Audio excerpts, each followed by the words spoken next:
ఆచార్య దేవా ఏమంటివి జాతిని మమ్మల్ని సూతపుత్రుని పెందుగా మాట్లాడలేదువా?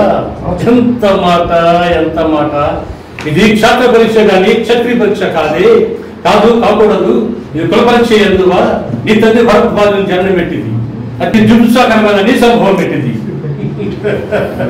మట్టి కొండలో పుట్టింది కదా, నీది ఏ కులము? ఇంత ఏళ్ళ అశ్వత్ పితామహులు కురుకులు ధురైన ఈ శాంతనముడు శివసుముద్ర భార్యకు గంగ గర్భము జనించలేదా? ఈయనదేమి కులము? నాతో చెప్పింది వేమయ్యా, మా వంశకు మూల పురుషుడైన వశిష్ఠుడు దేవవేశ పూర్వశిపుత్రుడు కాడా?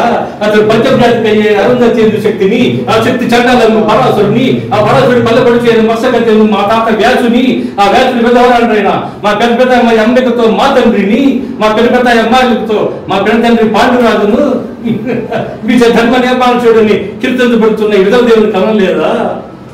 సందర్భోసరాన్ని బట్టి క్షేత్రీయ భేద సర్వత సంకరమైన మా కులవంశము హేరమైన కుల హేరమైనది కాగా నేను కులమని గర్ధవాక్యం ఎందులకు